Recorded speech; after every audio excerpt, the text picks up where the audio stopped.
మైక్రోవేవ్లో heat చేసిన pan కేక్స్ని సిరప్తో తినే breakfast మాత్రమే 9 AM క్లాస్కి యూజ్ అయింది. లేట్ అయినప్పుడు బస్ తొందరగా వస్తే చాలా హ్యాపీగా ఫీల్ అవుతా. అలానే బస్ కరెక్ట్ టైంకి వచ్చింది. రోజు అదే బస్ స్టాప్స్ని క్రాస్ చేసుకుంటూ వెళ్తా. కానీ ఈరోజు నేను రియలైజ్ అయింది ఏంటంటే, ఒక ఫేమస్ స్ట్రీట్ ఉంటుంది ఎడన్బరాలో. అంటే ఎవరు టూరిస్ట్ వచ్చినా ఎవరు వచ్చినా ఈవెన్ వన్ డే విజిట్కి వచ్చినా ఆ స్ట్రీట్ని పక్కా విజిట్ చేస్తారు. అదే గ్రాస్ మార్కెట్ తర్వాత ఉంటుంది విక్టోరియా స్ట్రీట్ అని. సో నేను గ్రాస్ మార్కెట్లో కూడా చాలాసార్లు దిగే అక్కడ ఉన్న షాప్స్ని విజిట్ చేశాను. కానీ విక్టోరియా స్ట్రీట్కి మాత్రం వెళ్ళలేదు. నేను ఎడన్బరా వచ్చి ఇన్ని మంత్స్ అవుతున్నా కానీ ఈ స్ట్రీట్కి ఇంకా వెళ్ళలేదు అంటే యాక్చువల్లీ ఎవరు బిలీవ్ చేయరు. నేను కూడా బిలీవ్ చేయలేను. కానీ దానికి ఒక రీజన్ ఉంది. జనరల్లీ వీసా ఒక 1-2 వీక్స్ ముందు వస్తుంది కాబట్టి చాలామంది ఒక 1-2 వీక్స్ ముందే వచ్చేసి మంచిగా ఎగ్జైట్మెంట్తో స్ట్రీట్స్ అవన్నీ విజిట్ చేసేస్తారు. కానీ నా సిచ్యువేషన్లో అలా జరగలేదు. నాకు తెలిసిన వీసా అపాయింట్మెంట్ ఆల్రెడీ కొంతమందికి వీసా వచ్చేసిన వాళ్ళ తర్వాత జరిగింది అనుకుంటా. దానికి డిఫరెంట్ రీజన్స్ ఉన్నాయి. సో ఫైనల్లీ నేను క్లాసెస్ స్టార్ట్ అయ్యే రోజు వచ్చా. అంటే క్లాసెస్ స్టార్ట్ అయ్యే ఒక ముందు రోజు వచ్చా. దాని ముందు జరిగిన welcome week, informal events, social events అవేమి కూడా నేను అటెండ్ అవ్వలేదు. అంటే ఓరియంటేషన్ వీక్ మాత్రం నేను అటెండ్ అవ్వలేదు. డైరెక్ట్గా క్లాసెస్ స్టార్ట్ అయ్యే ఒక ముందు రోజు నైట్కి నేను ఎడన్బరాలో ఉన్నాను. So once college classes start అయిన తర్వాత ఎక్స్పెక్ట్ చేయలేనంత బిజీగా అయిపోయా నేను. అలా అని ఆ స్ట్రీట్ విజిట్ చేసే టైం లేదు అని కాదు. కానీ ఒకవేళ ఉన్నా కానీ ఒక 1/2 అవర్ 1 అవర్లో వచ్చేయాలి, ఫాస్ట్గా అన్ని చూసేయాలి అనేలాగా అయిపోయి. దాంతోపాటు కాలేజ్ అయిపోయే వరకు ఎడన్బరాలోనే కదా ఉండేది. అప్పుడు చూడొచ్చులే, ఏం కాదులే, ఒకవేళ చూసినా కానీ మంచిగా చూడాలి అనేలాగా అయిపోయి ఇన్ని మంత్స్ పట్టింది చూడడానికి. ఇంకా ఫిక్స్ అయిపోయా ఈరోజు ఎలా అయినా వెళ్ళాలి అని. అది బిజీ ఉన్నా కానీ వెళ్ళాలి అని ఫిక్స్ అయిపోయా. సో 11 కల్లా క్లాస్ అయిపోయిన తర్వాత మళ్ళీ ఇంటికి రిటర్న్ అయిపోయాను. ఎందుకంటే ఆ రోజు నేను లాస్ట్ వీడియోలో చెప్పినట్టు బిగ్ ప్రాజెక్ట్కి వర్క్ చేస్తున్నా, అంటే వాలంటీర్ చేస్తున్నా కాబట్టి ఆ రోజు బిగ్ ప్రాజెక్ట్ సెషన్ కూడా ఉండింది. సో దానికోసం మళ్ళీ రిటర్న్ వెళ్ళి బిగ్ ప్రాజెక్ట్ అటెండ్ అయ్యా. వెళ్తున్నప్పుడు కరెక్ట్గా చూస్తే వీడియోలో జస్ట్ ఒక 3-4 మినిట్స్ ముందు ఎలా ఉందో వెదర్, నెక్స్ట్ మినిట్ అలా ఉండదు. అది రికార్డ్ చేసినప్పుడే నాకు అర్థమైంది. అంటే అలవాటైన తర్వాత నార్మల్ అనిపిస్తుంది, కానీ రికార్డ్ చేసినప్పుడు దానిలో అర్థమవుతుంది ఎంత ఈజీగా మారిందని. ఇది 1808లో చేశారంట ఎస్టాబ్లిష్. సో నేను అబ్జర్వ్ చేసింది ఏంటి అంటే, ఇక్కడ స్కై స్క్రేపర్స్ అవన్నీ ఉండవు అని అంటారు. ఎందుకంటే వీళ్ళు జనరల్లీ వీళ్ళ ఆర్కిటెక్చర్ని ప్రిజర్వ్ చేస్తారు. అంటే ఒకవేళ మనం ఏదైనా మోడర్న్ కెఫే అలాంటిది కట్టాలి అన్నా దాని లోపల మోడర్న్గా చేసుకోవచ్చు, కానీ బయట అండ్ ఆల్సో ద వాల్స్ అవన్నీ కూడా ప్రిజర్వ్ చేస్తారనమాట. కొన్నిసార్లు బయట ఒక్కటే కాదు లోపల కూడా ప్రిజర్వ్ చేస్తారు. అంటే టోటల్ బిల్డింగ్ కూడా అంతకుముందు ఆర్కిటెక్చర్ ఉన్నదే ఉంటుంది. ఇక్కడికి టూరిస్ట్ వచ్చినప్పుడు కూడా కొన్ని కెఫేస్ని విజిట్ చేయాలనుకుంటారు. దాంట్లో కొన్నిట్లో ఒకటి మిల్క్ మ్యాన్ అని ఒక కెఫే ఉంటుంది. సో అది ఎలా ఉంటుంది అంటే అప్పుడెప్పుడో బ్రిక్స్తో కట్టిన లాగా ఉంటుంది. సో ప్లాన్ వేసుకున్నట్టు విక్టోరియా స్ట్రీట్కి వెళ్ళాలి కాబట్టి బిగ్ ప్రాజెక్ట్ అయిపోయిన తర్వాత మళ్ళీ గ్రాస్ మార్కెట్కి స్టార్ట్ అయ్యా.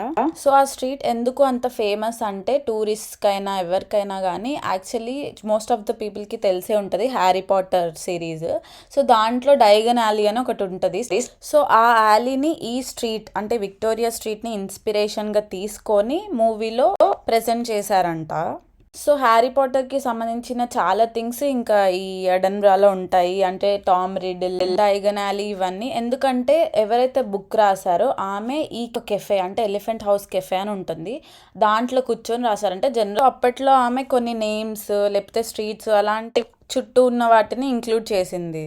సో ఇప్పుడు అది ఎలా అయిపోయిందంటే ఒక tourist spot or tourist street లాగా అయిపోయింది. ఎందుకంటే హ్యారీ పాటర్ ఫ్యాన్స్ కానీ డై హార్డ్ ఫ్యాన్స్ అలాంటి వాళ్ళకి ఎంత కాదన్నా చూసినప్పుడు ఒక నాస్టాలజీ ఆర్ బుక్స్లో చదివింది మూవీస్లో చూసిన ప్లేస్లో మనం రియల్గా ఉన్నాము అనే ఫీలింగ్ వస్తుంది అనమాట. నేను అక్కడికి వెళ్ళిన తర్వాత నిజంగానే అలా ఉంది. ఎందుకంటే నేను కూడా చూసా హ్యారీ పాటర్ సిరీస్.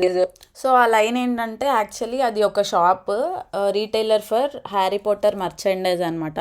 సో ఎవరైనా హ్యారీ పాటర్ ఫ్యాన్స్ ఉంటే దాంట్లో నుంచి గిఫ్ట్ ఇస్తే చాలా హ్యాపీగా ఫీల్ అవుతారు. ఎందుకంటే అవి లైసెన్స్డ్ ఫర్ హ్యారీ పాటర్ అనమాట అఫీషియల్గా. సో అలానే డిఫరెంట్ షాప్స్ని విజిట్ చేశాను. అవి చూసిన తర్వాత చాలా బాగున్నాయి.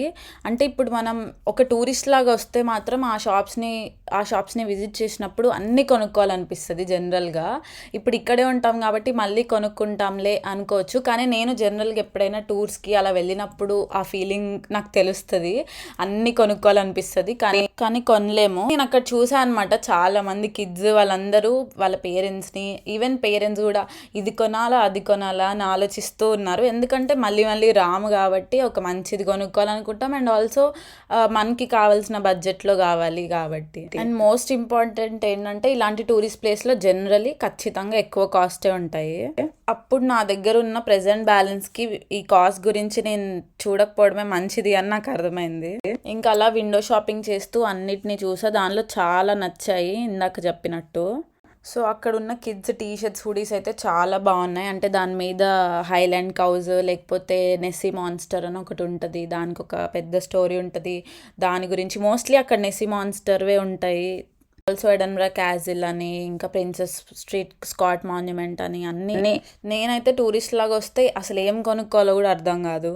ఇంకా అక్కడ ఉన్న పెంగ్విన్ని చూసాక రీసెంట్గా వైరల్ అయిన పెంగ్వినే గుర్తొచ్చింది నాకు. డేటా లాంగ్వేజ్లో మాట్లాడాలి అంటే ఆ పెంగ్విన్ ఒక అవుట్లయర్ అనమాట, బట్ వెరీ ఇంపార్టెంట్. సో అన్ని పెంగ్విన్స్ గ్రూప్గా ఉంటాయి, కానీ ఈ పెంగ్విన్ మాత్రం ఒక సింగిల్గా ఉంటుంది.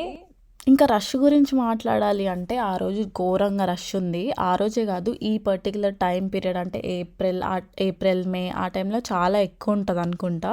ఎందుకంటే ఇది ఆల్మోస్ట్ స్ప్రింగ్ సమ్మర్ టైం, అంటే కొంచెం బయట జాకెట్ వేసుకుంటే ఈజీగా మేనేజ్ చేయొచ్చు అనేలా ఉంటుంది. అండ్ ఇక్కడ చూస్తే కూడా ఆ స్ట్రీట్ మొత్తంలో కెఫేస్ వాటి ముందు మన దగ్గర నార్మల్గా బయట చైర్స్ వేసి ఉంటాయి కదా, అలా పెట్టేశారు. ఇంతకు ముందు వరకు అలా ఉండదు అసలు. ఏదన్నా ఉన్నా లోపలే ఉంటుంది, అంటే కెఫే లోపలే. బట్ ఇప్పుడు అవుట్డోర్ సీటింగ్ కూడా ఉంటుంది అనమాట.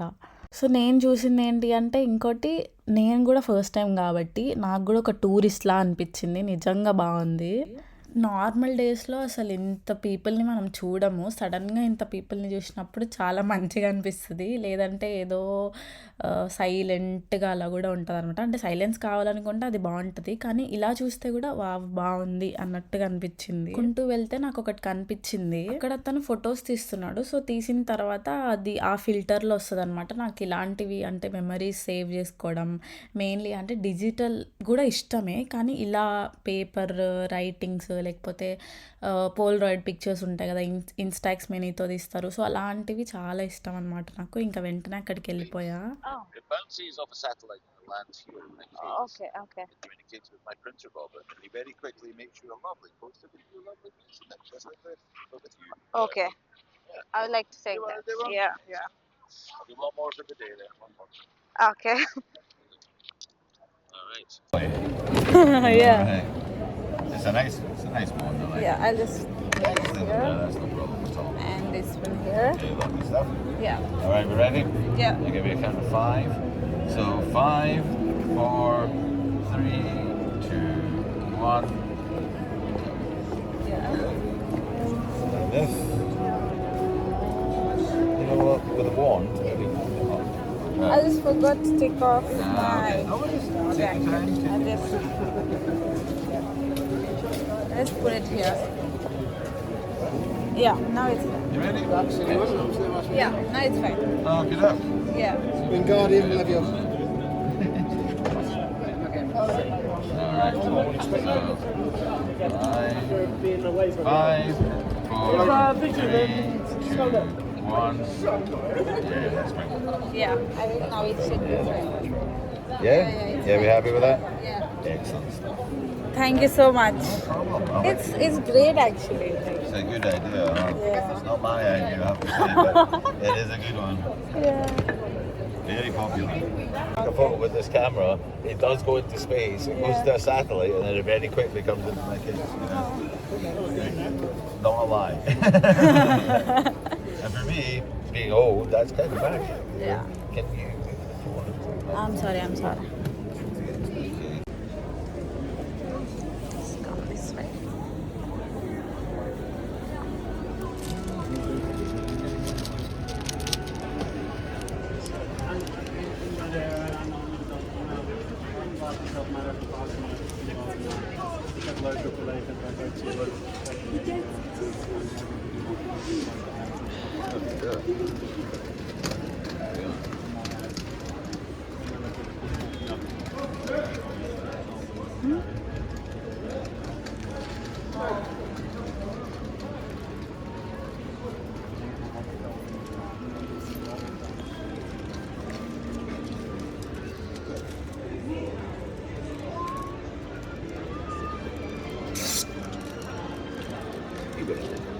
Wow. Thank you. You're taking cash? Cash and card. Thank you very much, man. Thank Have you. a very good day. Yeah. Have a good day too. So అలా picture తీసేసుకున్నా. అక్కడ కరెక్ట్‌గా చూస్తే posters for donation అని ఉంటది. అది basically వాళ్ళు పెట్టింది నార్మల్‌గా ఫోటోస్ తీస్తారు. మనం కావాలంటే డబ్బులు ఇవ్వచ్చు, లేకపోతే అవసరం లేదు. లైక్ డొనేషన్‌కి ఎళ్తాయన్నమాట అవి. అంటే పర్టిక్యులర్‌గా మనీ తీసుకొని తీసే పిక్చర్స్ కాదవి. తీసుకున్న తర్వాత మనం కావాలంటే ఇష్టంగా మనం డొనేట్ చేయొచ్చు. ఇంకోటేంటి అంటే ఆయన 5,000 క్లోజ్ అనుకుంటా. నాదే లాస్ట్ పిక్ అన్నాడు. అండ్ వీడియోలో అందుకే అంతగనం వెదర్ గురించి మాట్లాడా. వెదర్ బాగుంది అనుకునే లోపు షిఫ్ట్‌కేమో ఉరుక్కుంటూ ఎళ్ళాల్సొచ్చింది. అండ్ రిటర్న్ వచ్చేటప్పుడు ఎర్లీ మార్నింగ్ కూడా వర్షమే ఉంది. And that's how my day was. Thank you so much for watching. Thank you.